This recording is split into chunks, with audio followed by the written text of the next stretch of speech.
Welcome to the Knuckleheads of Liberty.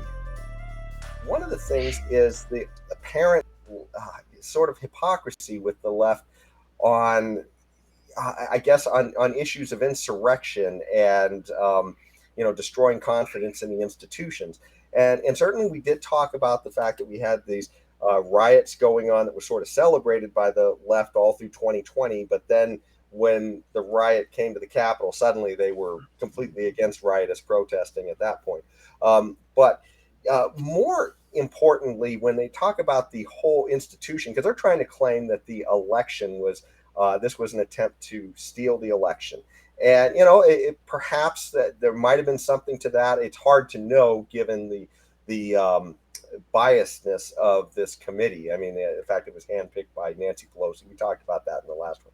But one of the things that is crazy, and the irony of this is, while this was getting ready to happen, it turned out that somebody actually tried to kill Justice Kavanaugh. A protester showed up at his near his home, and the police caught him. He had a gun, and he had traveled all the way from California to the East Coast so that he could assassinate Brett Kavanaugh. And he's already admitted as much to the police, so this isn't speculation at this point. But the issue is that all this happened because of a breach of government protocol, the way our government is supposed to operate, which is the Supreme Court is supposed to deliberate internally about their decisions, and then they have an organized release of this information once they finish their deliberations. Well, somebody leaked the story. We talked about that before on the Roe versus Wade decision that was coming up, where they were looking to overturn Roe. And so this got a lot of people started protesting outside the justices' houses, which is a no-no. That's supposed to be against the law. They're not supposed. It is a federal crime. Yeah, and yet the White House was not willing to condemn it. They were, Jen Psaki and Joe Biden were saying, "No, this is how we do democracy," pretty much. So they just said, "Just keep it peaceful." Well, I mean, what they were literally saying was against the law, and of course, Eric Garland doesn't seem to have any concerns about this. You mean they were inciting the breakage of the law? They were inciting, like Trump was inciting, apparently. And amazing that we're supposed to believe that Trump was, and now Biden can do it with reckless abandon and no repercussions whatsoever. Is that what you're telling me? Yes, and that's because his wingman Merrick Garland really doesn't. He is solely focused on white supremacy, and this does not fall into that category. So therefore, it's not a threat. So if a Supreme Court justice gets killed, it didn't have anything to do with white supremacy, so we're cool with that. It's not well, Jason, in defense of Merrick Garland, it is not only white supremacy he is focused on. He's also focusing on those large group of terrorists known as parents who go to school board meetings. Yeah. That is also a big focus of his, putting those people on terrorist lists. So, just in case they're overly concerned about what their kids are. Exactly. Those are some very gross terrorist acts that he must spend the resources of the government, the federal government, to go after. Yeah. But anyways, if I'm just wondering where the Democrats are to announce this leakage of the writings of these Supreme Court justices in this situation, because that's part of the deal. They're supposed to do this in secret, and then they come out with their decision afterwards. Okay, but in the meanwhile, they don't get pressured anywhere. Otherwise, that's an usurpation of the what do they call it when the January 6th riots occurred? What did they call that? What was the term they used? Insurrection. Well, it was insurrection, but it was something about the process of government. They're interfering with the process of government, right? Well, what is that when you leak documents you leak documents of what's going on in government? That's a branch of government. The judiciary is a branch of government. So what happens there? Where's the outrage there?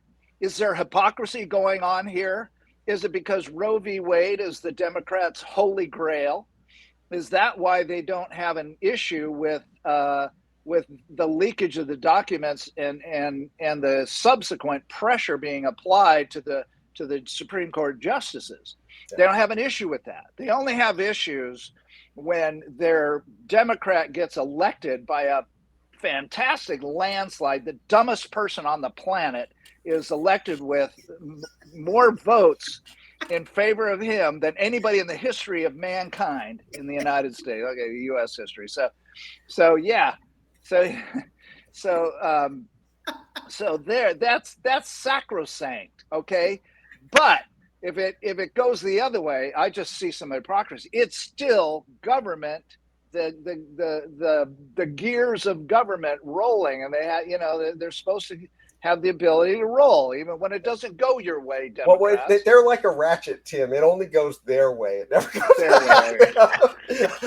But let me bring up an image here because, one thing we didn't get to, aside from the Democrats sort of promoting this from the White House, Chuck Schumer himself, literally, when this item was being debated in front of the Supreme Court, he literally said words that could be seen as threatening. What he said is, I want to tell you, Gorsuch, I want to tell you, Kavanaugh, you have unleashed the whirlwind and you will pay the price. You won't know what hits you if you go forward with these awful decisions. That's what he said. While this is now somebody shows up to kill Kavanaugh, and somehow Trump saying to peacefully protest outside the White House but fight is insurrection. Yes. What this guy saying this, when these guys are appointed for life, so there is no price that they pay in the civil society, right? They literally, whatever decision they make, they get to leave whenever they feel like it because their appointment is for life. So it's not like they have to worry about what happens in the polls, and that's by design. And the idea that he's saying you will pay the price. What price is he talking about? What price is he talking about? That's a very good question. What price is he talking about? Is a member of the legislative branch, what's the word I'm thinking of? Bribing, or not bribing, but pressuring. Anyway, well, he's threatening. Okay, a member of the legislative branch is threatening a member of the judicial branch. Is that what I'm hearing here? Yes. And everybody's okay with it. This is okay. Yeah. That's what I'm hearing from the Democrats. The Democrats are all okay with this. They weren't okay when January 6th came around. They weren't okay with that, but now they're okay with this. That's the point I'm trying to make. Remember, AOC felt threatened. So threatened by January 6th, and she wasn't even in the building. Yeah. Whereas Kavanaugh literally had an assassin with bullets with his name on it, so to speak, right outside his house. And I haven't seen the video of Kavanaugh crying on TV about this yet, the way AOC did. So and guess what? I abhor the idea of somebody threatening to kill AOC just as much as I abhor the threat against Kavanaugh. Okay, yes. I put them at the exact same level. I don't put one below or above the other. Okay, they're both wrong in my opinion, and the same amount of wrong, even though I disagree with AOC. Okay, so see, this is called principles, Democrats. I'm principled. You're not. But the hypocrisy here goes deeper than this, and it's dangerous. Okay, it really is when you think about it.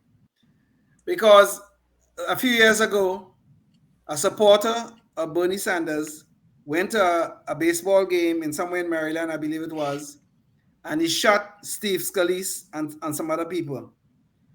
And he was a supporter. He was a known supporter of Bernie Sanders. Nobody was outraged at Bernie Sanders for that. Okay? Nobody was.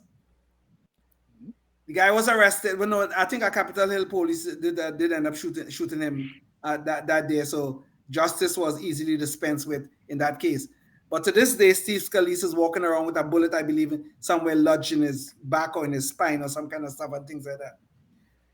Then we have Chuck Schumer, you mentioned him, standing on the Capitol steps, threatening the justices of the Supreme Court, right? He named them, Kavanaugh and Gorsuch. He named them. Where is the outrage? Where's the outrage? Trump told his supporters, we shall march to the Capitol where we shall peacefully and patriotic let our voice be heard. I am no supporter of Donald Trump. I voted for him, but I'm no supporter of his, okay? Because he has said some idiotic things that will really get to me. But he said that. He said peacefully and patriotically. And okay, we had a riot, and all of a sudden he's responsible. But nobody's talking about the responsibility of Nancy Pelosi. So these things are becoming dangerous to us. The left is creating a society, so influencing our society where lawlessness is being tolerated as long as it's the right cause. Okay? So if Chuck Schumer could get on the Supreme Court and stand up in defense of Roe v. Wade, and he could threaten the Supreme Court justices, that's okay. If Steve Scalise could be shot in Maryland, that's okay. No big deal. Schumer could threaten. Whoever could do whatever they want. This guy could go to Brent Kavanaugh's home where his wife, his kids live, and he could attempt to assassinate him. Well, he didn't actually attempt it, but he was there to do that. And where's the outrage? There's no outrage about it. Yes, they reported on it on the news. Where's the outrage about this? But this is what's going on in our society. Lawlessness is becoming normal, and this is a big problem. It's a very big problem. Life, liberty, and the pursuit of happiness, always and forever.